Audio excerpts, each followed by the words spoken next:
sahabat SMP, perkenalkan saya Olivia Teresia Kundre, salah satu perwakilan dari Kabupaten Kepulauan Tanimbar pada kegiatan advokasi penguatan penyusunan modul ajar dan modul proyek penguatan profil pelajar Pancasila yang dilaksanakan pada tanggal 6 sampai 8 November 2023 di Hotel Kauro, Makassar. Berikut ini saya akan membagikan video diskusi yang dipimpin oleh fasilitator pada kelompok kami, kelompok mata pelajaran prakarya. Selamat menyaksikan. Ya, baik, teman-teman nih untuk pembuatan modul ajar minimal yang sebagaimana itu seperti yang disampaikan oleh Pak Yoga kemarin ya. Komponennya cukup ada apa saja tuh? Ada pengetahuan, pembelajaran, terus ada langkah-langkah pembelajaran, assessment dan media pembelajaran. Dengan itu saja sudah cukup dan kita tidak mesti mencantumkan yang profil belajar Pancasilanya, tidak mesti mencantumkan model pembelajarannya. Sebab bukan tidak boleh, tapi khawatirnya ini menjadi kaku, menjadi teman-teman yang di sok susah nih modelnya ini, kemudian sintaknya apa saja yang angka-angkanya kan ada itu, ada ini dan lain sebagainya, itu penting. Jadi kita buat simpel aja seperti yang disampaikan oleh Pak Yuda. Nah misalnya ini salah satu contoh modul ajar prakarya di elemen yang elemennya ada berapa ya Bapak Ibu? 4 kan. Yang pertama elemennya itu observasi dan eksplorasi, kemudian yang keduanya desain atau perancangan ya, kemudian ada produksi, yang keempatnya refleksi dan evaluasi. Nah dalam pembelajaran prakarya ini seharusnya dikerjakan seluruh elemen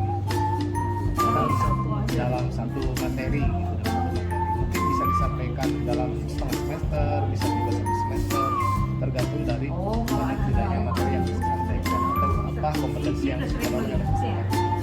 Nah ini salah satu contoh ada modul ajar prakarya membahas di dimensi elemen observasi dan eksplorasi. Jadi nanti Bapak dan Ibu selain mencantumkan identitas, baik itu identitas diri, identitas lembaga dan waktu dan sebagainya, bisa langsung menuliskan kepada tujuannya.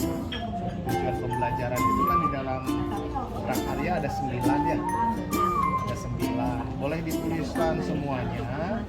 Nanti pada saat di elemen 1 tujuan nomor berapa saja yang dicapai itu yang dibedakan warnanya atau ditandai, bisa beda warna atau bisa diwarnain atau apa. Jadi bisa mencantumkan hanya tujuan yang akan dicapai saja, tidak harus semua. Sini ada Jadi satu kalau bisa bikin satu pertemuan.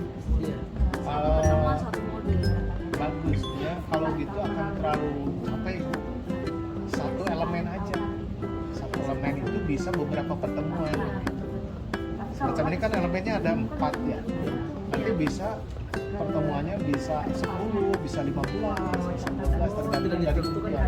Tidak juga. Misalnya untuk yang observasi kan hanya sedikit. Mungkin hanya 1 pertemuan. Tapi nanti pada saat desain atau perancangan bisa 3 pertemuan, bisa 4 pertemuan, tergantung apa nanti akan dilakukan dalam prakarya ini. Ya. Dalam produksi pun sama. Produksi akan lebih banyak, tapi nanti dalam refleksi mungkin bisa lebih sedikit lagi daripada produksi.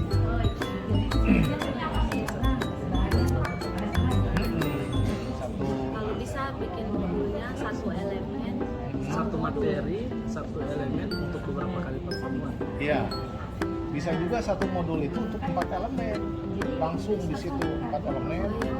Jadi nanti dalam satu EMA itu ada 13 pertemuan, misalnya bisa. Tujuan pembelajarannya langsung dimuat 9. Dimuat 9, tapi nanti kasih warna. Nanti elemen pertama itu elemen observasi, selanjutnya elemen kedua desain. Iya, kan itu menjadi sequence ya sebenarnya.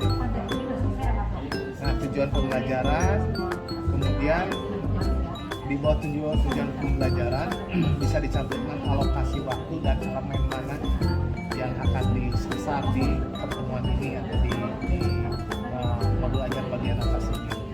Kemudian juga bisa juga dicantumkan pemahaman bermakna. Seperti contoh begini, setelah melakukan pembelajaran 1 sampai 8 misalnya, peserta didik mampu menganalisis, merancang, membuat dan mengevaluasi produk kerajinan limbah organik yang dimodifikasi, bernilai praktis dan selanjutnya. Pemahaman bermakna itu kita dapat dari mana? Kita aja yang melaksanakan. Jadi nanti kira-kira hasil akhir apa yang ingin dicapai oleh peserta didik, makna apa yang akan diperoleh peserta didik, nah kita tuliskan di sini. Tapi itu bisa ada, bisa tidak ada. Kan tadi yang minimal itu hanya 4 saja. Minimal hanya untuk saran-saran saja. Nah kemudian selanjutnya langsung ke langkah-langkah pembelajaran. Nah yang paling penting dalam langkah pembelajaran ini harus nyambung dengan tujuan. Harus menggambarkan, misalnya kan di langkah-langkah itu mampu menganalisis atau mengenali bahan-bahan lunak limbah organik. Dalam langkah pembelajaran jangan menanyakan yang lain-lain gitu, misalnya serat. Nah iya gitu kan nggak nyambung gitu. Harus nyambung supaya nanti teman-teman guru yang lain itu mudah untuk mengaplikasikan modul ajar ini siapapun itu. Nah kemudian langkah-langkahnya itu memang sih secara ideal ya ada mulai dari membuka pelajaran dengan mengucapkan salam, berdoa, mengecek kehadiran, itu iya ada ya, tapi nggak mesti dicantumkan di sini supaya simpel. Kita langsung aja ke poin-poinnya. Pertama misalnya pendidik memberikan motivasi dan wawasan. Ini dimaksudkan untuk memberikan pemanasan pemahaman mereka terhadap konsep yang akan diajarkan dan dikaitkan dengan konsep sebelumnya gitu. Jadi ada nyambung, ada ngait gitu. Nggak terpisah. Berarti di langkah itu juga bisa sekalian menanyakan materi sebelumnya. Iya, persepsi kalau dulu ya. Tidak perlu kita bagi dari kegiatan awal, kegiatan inti, kegiatan akhir. Tidak harus. Kalau mau mencantumkan boleh. Tapi kalau langsung saja dari langkah-langkah sampai akhir nggak apa-apa. Sampai refleksi nggak apa-apa. Nah, kemudian setelah memberikan motivasi supaya lebih tune in, supaya lebih siap lagi mereka, kita boleh berikan pertanyaan pemantik. Pertanyaan pemantik di sini contohnya, bagaimana cara memanfaatkan limbah organik khas daerah menjadi produk kerajinan yang bernilai ekonomis. Pasti anak-anak itu banyak berpendapat, oh Pak kalau daerah saya tuh gini-gini, wah kalau daerah saya tuh gini-gini gitu. Nah itu sebagai pertanyaan. Maaf, bisa diulang juga pertanyaan pemantiknya apa tadi? Oh iya, misalnya ya bagaimana cara memanfaatkan limbah organik khas daerah menjadi produk kerajinan yang bernilai ekonomis. Pasti mereka akan berlomba untuk menampilkan Limbah daerah menjadi produk kerajinan yang bernilai ekonomis. Kan masing-masing tidak berasal, belum tentu berasal dari satu daerah yang sama kan. Mungkin di kampung sebelah dia memanfaatkan apa tadi, limbah air mineral jadi apa. Di kampung yang lainnya bersemangat untuk menjawab pertanyaan yang terkait dengan pertanyaan pemantik ini.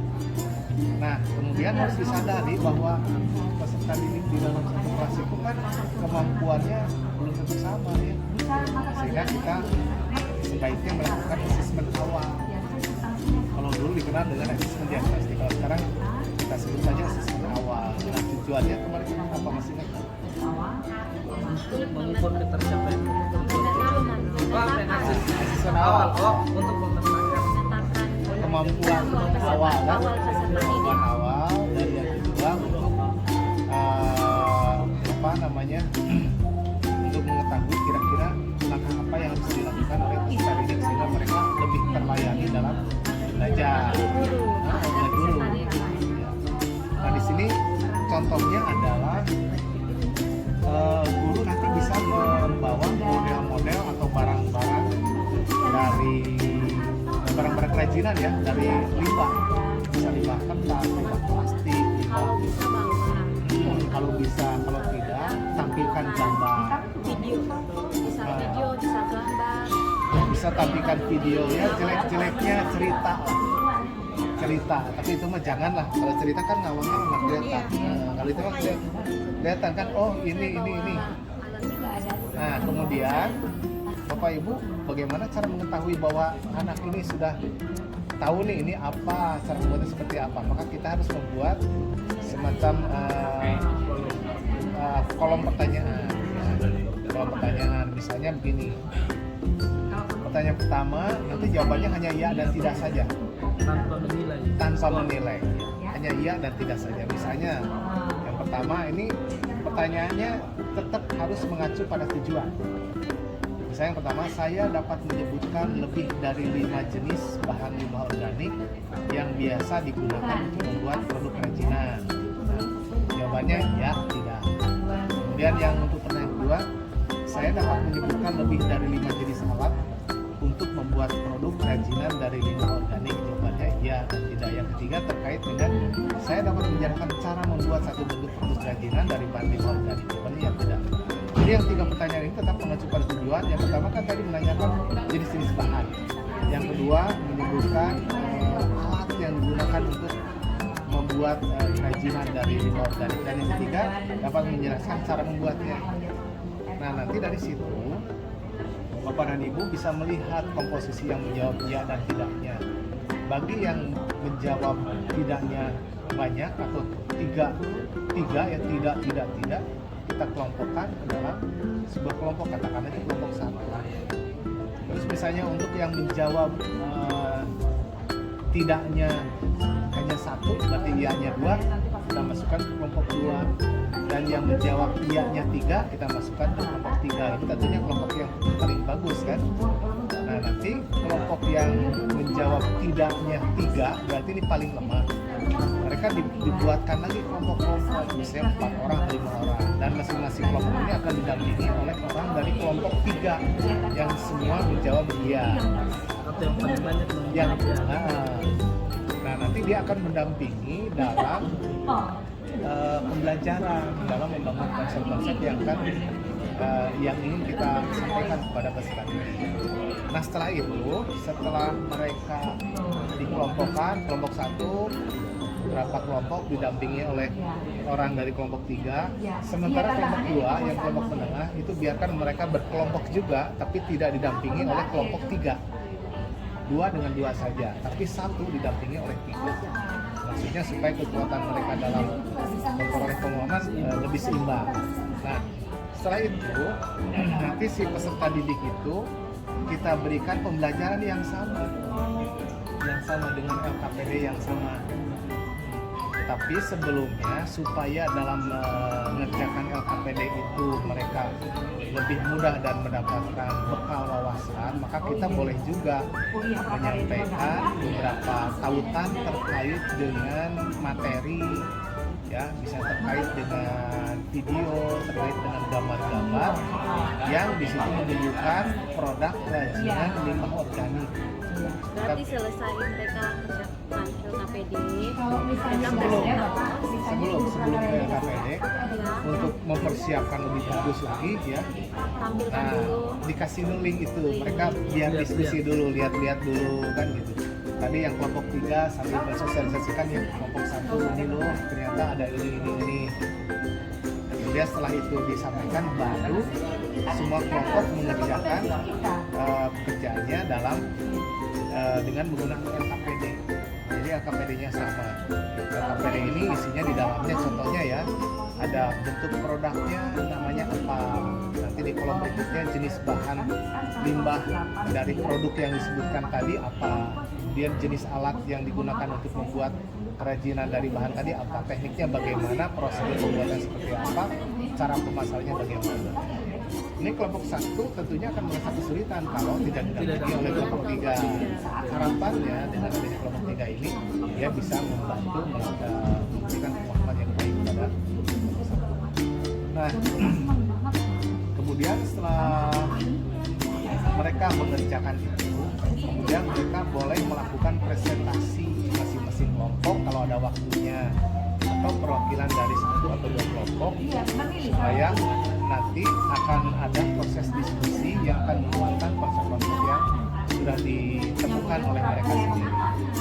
Dan kemudian setelah selesai presentasi, ditanggapi, diskusi, kemudian dilanjutkan dengan penilaian formatif. Jadi kita sebaiknya membuat instrumen pertanyaan, juga kunci jawabannya, juga perskorannya. Nah, tapi pertanyaan kembali harus mengacu pada tujuan. Di sini pertanyaan nggak banyak amat, cuma 3 ya. Yang pertama menanyakan tentang ini, jelaskan pengertian produk kerajinan limbah organik. Apa yang dimaksud dengan pengertian produk kerajinan limbah organik? Kemudian yang kedua, sebutkan 3 bentuk produk kerajinan dari bahan limbah organik. Dan yang ketiga, uraikan prosedur atau tahapan pembuatan produk kerajinan dari bahan limbah organik. Itu sangat nyambung ya dengan tujuan, dengan asesmen awal, dengan asesmen formatif. Nah, diharapkan dengan asesmen ini kita bisa memperbaiki nanti proses pembelajarannya. Jangan-jangan dengan banyaknya siswa yang masih belum bisa menjawab dengan benar, jangan-jangan dari kitanya kurang membelajarkan mereka dengan baik, atau jangan-jangan medianya, atau jangan-jangan peserta didiknya. Jadi banyak hal yang akan kita peroleh informasinya dari hasil penilaian formatif ini. Nah, setelah itu kita lakukan penguatan dengan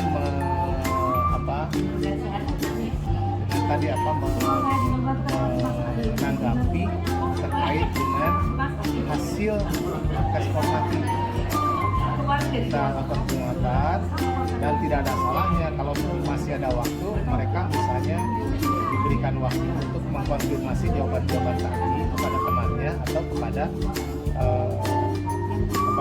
sumber-sumber konsep lainnya, misalnya dari internet atau dari buku atau dari apa. Nah, setelah itu kita lakukan refleksi itu bisa dilakukan kepada siswanya dan juga kepada gurunya sendiri gitu. Misalnya contoh pertanyaan yang terkait dengan refleksi peserta didik. Misalnya yang pertama, ilmu baru apa sih yang sudah kalian pelajari dan kuasai, kan? Sederhana aja, nggak usah berat-berat. Terus apa sih manfaatnya buat kalian belajar tentang konsep ini? Jadi sebaiknya kita ketik di kertas, terus kita bagikan ke satu peserta, dia isi di situ. Bisa seperti itu. Sebaiknya begitu supaya ada dokumentasi. Supaya lengkap bisa begitu. Tapi kalau misalnya waktunya sedikit, bisa aja secara lisan.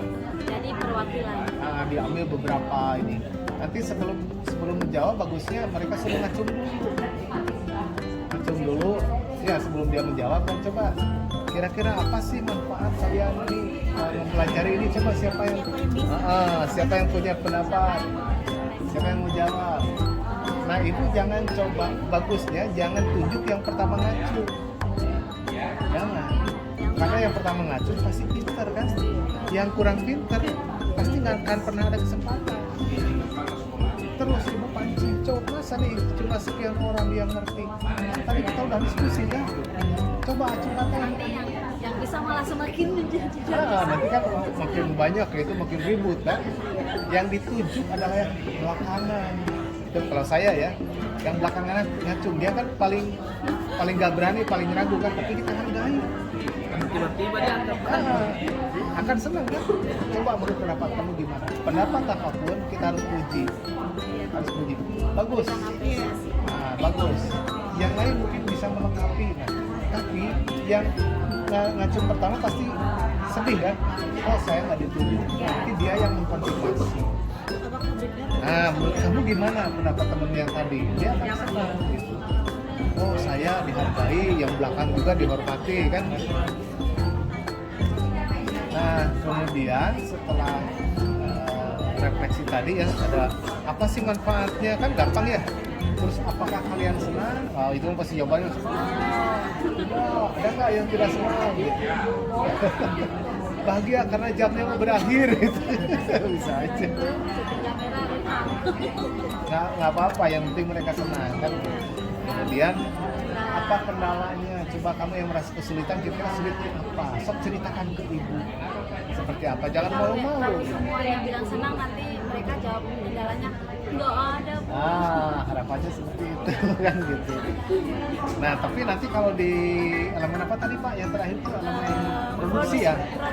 Udah membuat produksi atau evaluasi. Produksi tiga itu ya.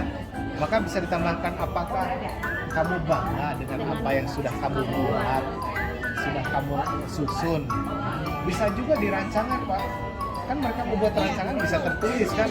Nih rancangan saya kan gitu. Apakah merasa bangga dengan itu? Nah, selain peserta didik, pendidik pun harus merefleksikan diri terkait dengan apakah saya ada kendala nggak mengajarkan kepada mereka. Siswanya kelihatan ada kendala tidak gitu, diajari oleh kita. Kemudian apakah mereka kelihatan antusias atau sedih atau bosan gitu kan? Kapan mereka mulai berhenti belajar, itu harus diamati oleh kita. Apakah mereka merasa termotivasi? Harus bisa memprediksi. Iya, kan kalau kita lihat anak-anak sudah mulai berhenti belajar, kita harus improvisasi, ice breaking atau apalah gitu ya. Dan yang lebih tinggi lagi, yang lebih tinggi lagi nanti apa yang bisa kita kembangkan untuk peserta didik. Nah itu refleksi yang dilakukan oleh pendidik. Kemudian nanti terkait dengan asesmen sumatif, kalau memang itu pembelajaran sudah selesai semuanya, tujuannya sudah tercover di dalam langkah-langkah, bisa kita lakukan asesmen sumatif. Kalau yang tadi formatif sudah dianggap selesai, bisa aja itu dianggap sebagai sumatif. Tapi dalam sumatif itu tidak mesti ujiannya tesnya tes tertulis.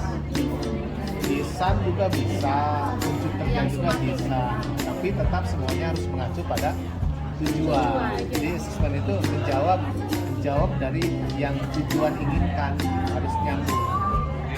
Nah, kalau misalnya untuk penskorannya, untuk yang bisa menggunakan standar umum atau standar kita sendiri, yang penting disepakati. Semacam misalnya kalau pilihan ganda yang benar skornya 1, yang salah skornya 0. Tapi kita juga harus memperhitungkan jumlah soalnya berapa. Kalau jumlah soalnya 1, nah jangan skornya jangan 1 lagi kan, harus lebih banyak.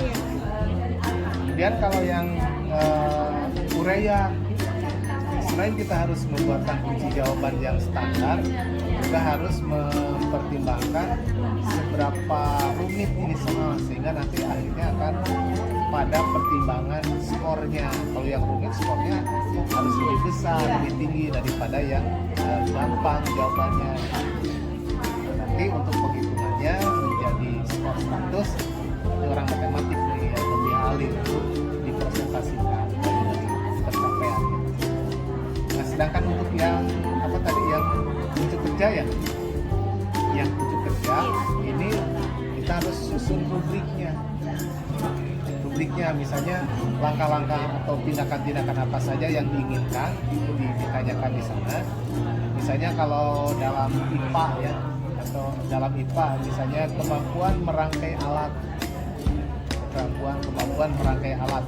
Nah, kemampuan merangkai alat itu ada skor nilainya, ada nilai 1, 2, 3, 4. Nah, itu dibuatkan gradasi penilaiannya. Misalnya kalau yang 4 dulu yang paling tinggi itu yang paling bagus kan.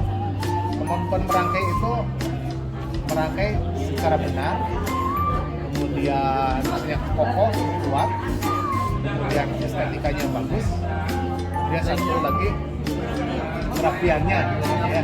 Itu nilainya 4.